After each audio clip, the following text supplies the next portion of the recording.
Have you ever wondered why astronauts float on the International Space Station, ISS? Why don't they simply walk around like they do on Earth? At first glance, the absence of gravity seems like an inconvenience. Surely, with all our advanced technology, we could simulate gravity up there, right? The truth is, it's not as simple as flipping a switch. Let's explore the real science behind why artificial gravity isn't used on the ISS. Artificial gravity is not just a concept found in sci-fi films like Interstellar or 2001, A Space Odyssey. It is theoretically possible. According to Einstein's theory of general relativity, acceleration can mimic gravity. So, if a spacecraft were to rotate, it could generate artificial gravity through something called centrifugal force.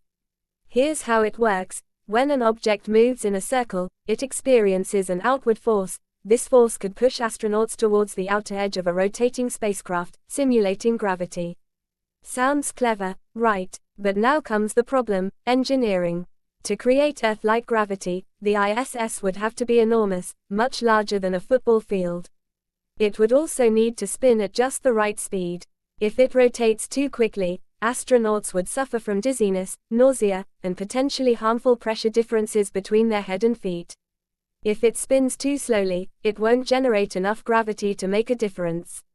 The current ISS is only about the size of a small apartment block. There's just no room, or structural capability, to add a massive rotating section.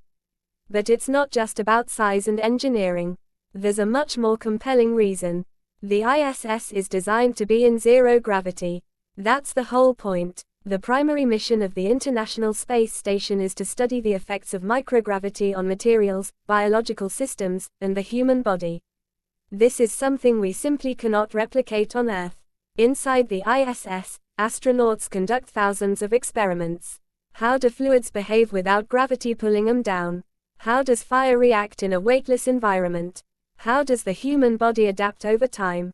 These insights have led to major innovations in medicine, environmental science, and materials engineering. For example, studying bone density loss in astronauts has helped us better understand osteoporosis back on Earth. Of course, zero gravity has its drawbacks. Astronauts do experience muscle loss, bone weakening, and changes in vision. But they fight these effects through strict daily exercise routines and medical monitoring.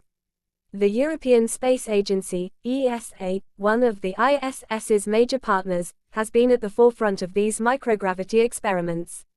ESA's Columbus module is a key science laboratory on the station and has contributed vital data to Earth-based problems, everything from cancer research to developing safer alloys.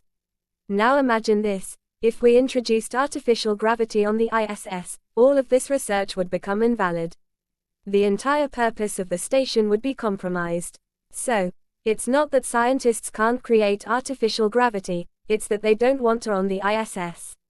They've deliberately designed it to be a zero-gravity laboratory, one that offers insights impossible to gain on Earth. As we look towards future missions to the Moon and Mars, artificial gravity will definitely become more important.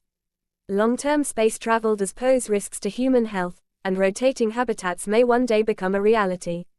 But for now, the ISS remains a floating science hub, perfectly engineered to explore the unknown, free from the pull of gravity.